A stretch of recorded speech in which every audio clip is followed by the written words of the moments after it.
Have you ever wondered what would happen if on the darkest, coldest night, something or someone knocked on your door? Not a familiar person, not a stray wind, but a silent call from the deepest part of the jungle.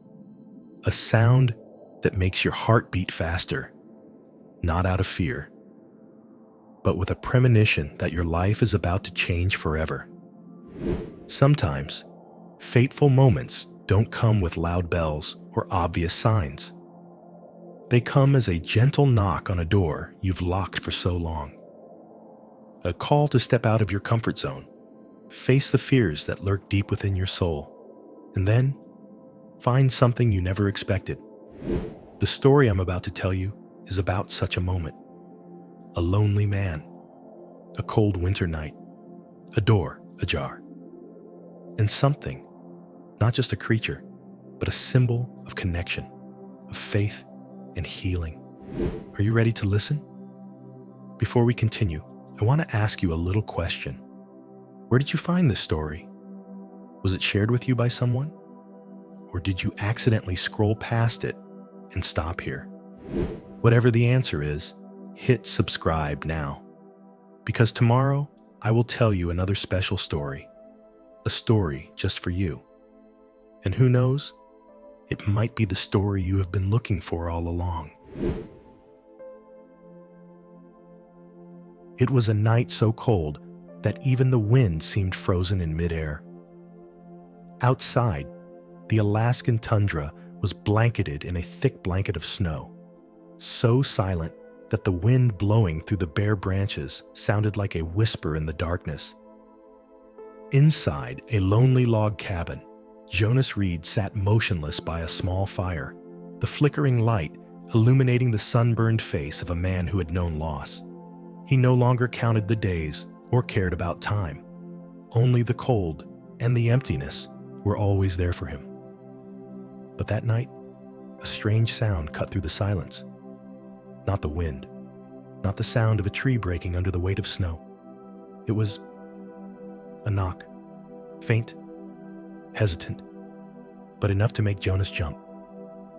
He stood before the old wooden door, his hand clutching the flashlight, his heart pounding, as if he sensed something was wrong.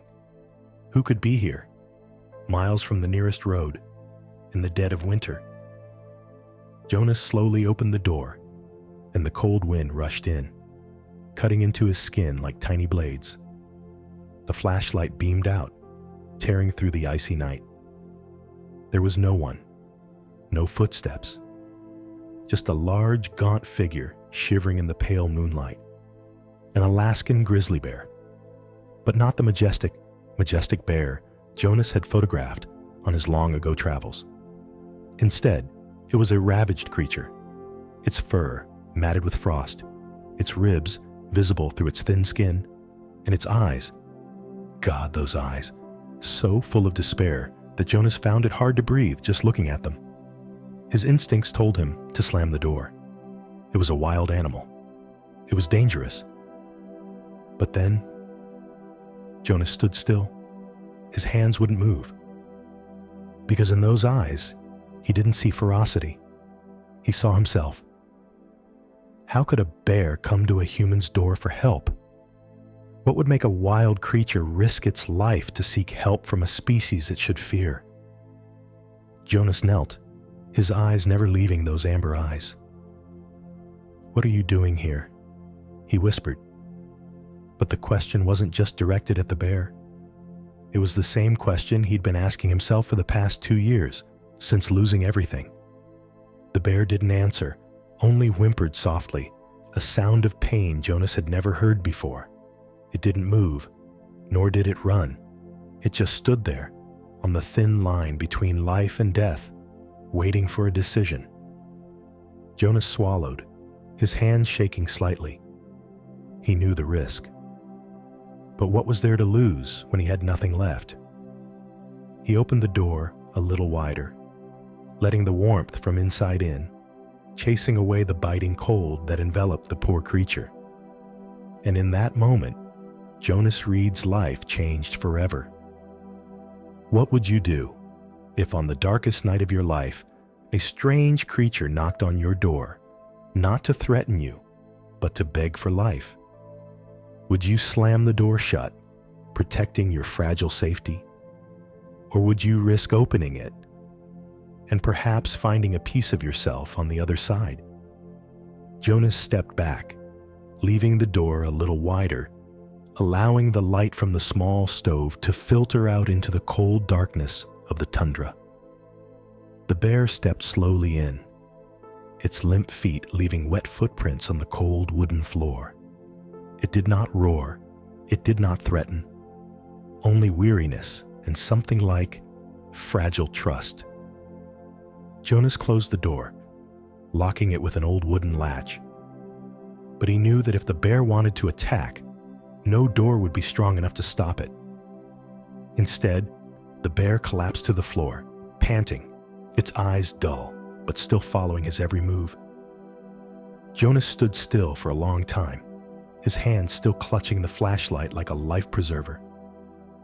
His heart was pounding, not just with fear, but with something else. A feeling too familiar, long forgotten, the feeling that someone needed him. He walked closer, his feet creaking against the wood. As the light cleared, he saw the deep wound on the bear's front leg, a jagged cut, blood mingling with ice. The skin around it was dark, a sign of frostbite. Jonas sighed, feeling a pang in his heart. He couldn't let it die here, not after all it had done to find him. He pulled the old first aid kit from the shelf, his fingers shaking as he searched for bandages, for cotton balls. This was a kit he'd bought on long ago trips, before his life had frozen, like this winter. "Don't bite me, okay?" Jonas whispered, as if trying to soothe the fear in his heart rather than reassure the bear. But the bear just looked at him, its amber eyes filled with suffering, too weak to fight back, too weak to fear. He gently touched the wound. The bear shuddered, hissing softly, but not lifting its paw. Jonas bit his lip, trying to keep his hand steady as he cleaned the wound with warm water and covered it with a makeshift bandage. Every time he touched the rough skin, he felt like he was touching a fragile part of himself. A part of himself he had tried to forget after the tragedy of losing his wife and daughter. Jonas did not sleep all night. He sat next to the bear, his eyes following the flickering flames dancing on the old wooden wall. Outside, the wind still whistled through the forest like the wails of lost souls. But inside, the small hut was no longer a shelter of loneliness. Jonas suddenly realized that perhaps he was not the only one trying to survive. How long had it been since you had touched your pain? How long had it been since you had locked yourself away, afraid of what might hurt you again? Sometimes, healing comes not from running away from pain, but from facing it. Whether that pain takes the form of a memory, a loss, or even a grizzly bear limping on your doorstep. Jonas didn't know if he was saving the bear or if the bear was saving him. But one thing he was sure of: in the wild animal's feeble breathing, he found his heartbeat. And for the first time in a long time, Jonas didn't feel completely alone. The days that followed passed in the eerie silence of the Alaskan winter.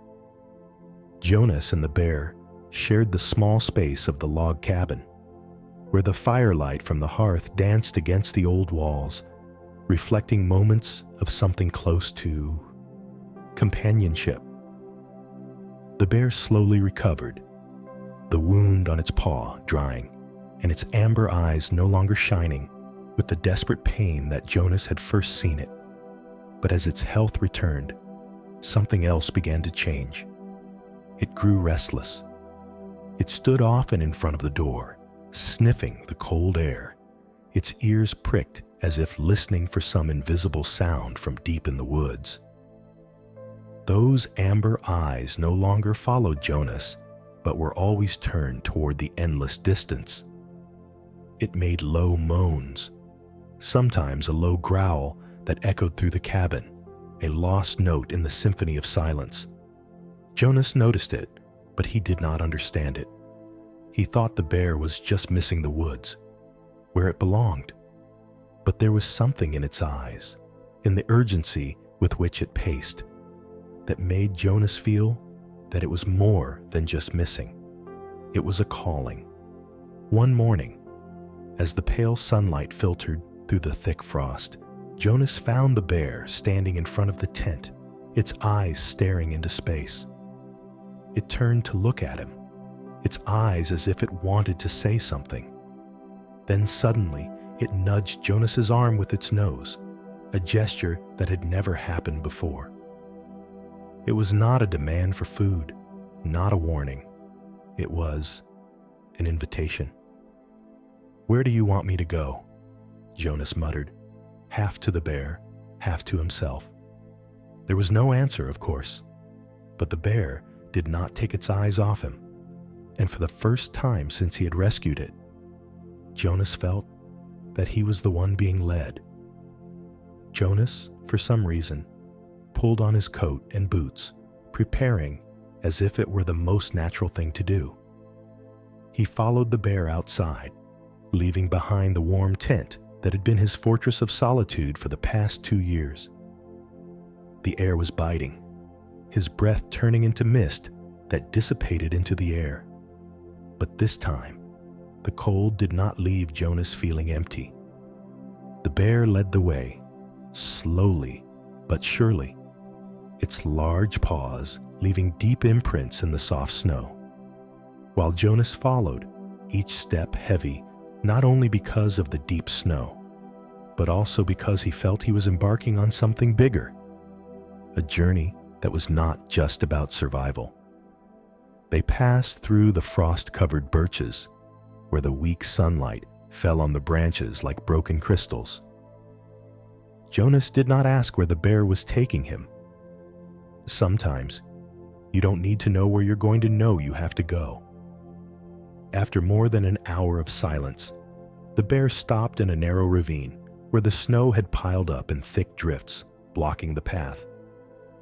It let out a low groan, not of pain, but of heartbreak.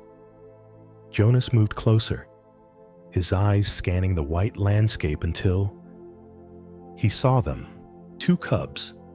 They lay curled in the thin layer of snow, their small bodies curled in cold and exhaustion. Their shaggy fur was smeared with frost, their eyes closed, breathing weak, dying breaths. Jonas felt his heart constrict, a pang spreading not from the cold, but from a familiar fear, the fear of losing something fragile. He turned to the mother bear. Yes, this bear was not just a wild creature looking for life. She was a mother. Suddenly, it all became clear.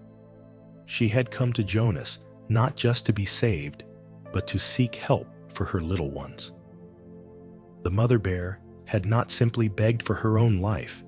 She had risked everything to reach the only person she believed could save her cubs. Jonas knelt down and carefully picked up one cub. The small body was so cold that it made him shiver. He held it close to his chest, feeling the tiny creature's weak heartbeat beneath the thick coat. He quickly did the same for the other cub, his hands trembling, not just from the cold, but from the significance of the moment. On the way back to the tent, Jonas ran as fast as he could, the mother bear trailing behind him, her eyes filled with worry and pain. Each step seemed to carve into the snow the traces of a journey, not only to save the cubs, but to save Jonas himself. Have you ever thought that the most fragile creatures could teach you the most powerful lessons? That sometimes someone else's despair can be the light that guides you out of your darkness? Jonas didn't just save the bear cubs that day. He saved himself. Dawn was breaking over the horizon, tinting the endless white snow of the Alaskan forest with a pale orange hue. Jonas stood in front of the small hut, his backpack slung over his back. Beside him was the mother bear and her two now stronger cubs, their eyes sparkling with newly rekindled life. He knew it was time to leave, not only to return the mother bear and her cubs to nature, but also to find himself on that journey. They crossed the silent forests and climbed the snow-covered slopes, where the wind howled like the call of old souls. Jonas no longer felt afraid or alone. He was no longer a man running from the past, but a man walking with it, learning to accept and heal. Jonas's every step on the cold snow was not just a trace on the ground, but a milestone on the journey to regain faith in life. The mother bear did not need words to teach him about courage. Her eyes and her perseverance in protecting her little ones in the cold were lessons in love and resilience. Finally, they reached a wide valley where the green forest began to rise in the weak sunlight. Jonas stopped. He knew this was where the mother bear and her cubs belonged. He knelt, his eyes meeting the familiar amber eyes. There was no need for a farewell, because sometimes silence spoke louder than 1,000 words. The mother bear bowed her head slightly as a thank you, then turned away, her two cubs waddling after her. Jonas stood there for a long time, watching until their silhouettes melted into the deep green of the old forest. He took a deep breath, letting the cold hit his face as a reminder that he was still alive. Not just alive, but truly alive. How long has it been since you forgot how to believe in life?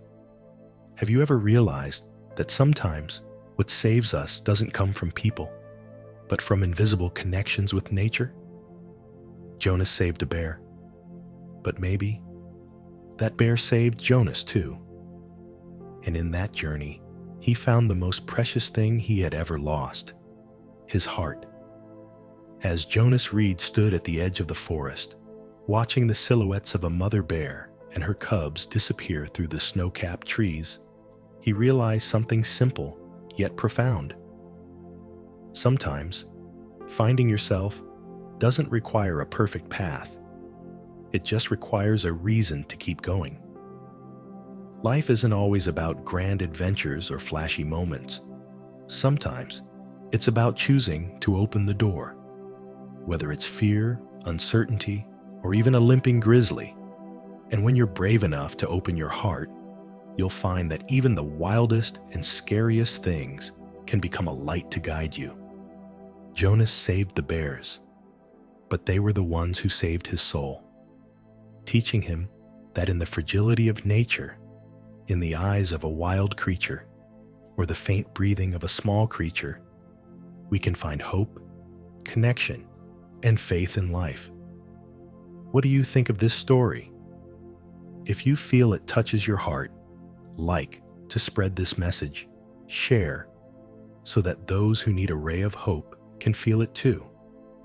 And don't forget to leave a comment.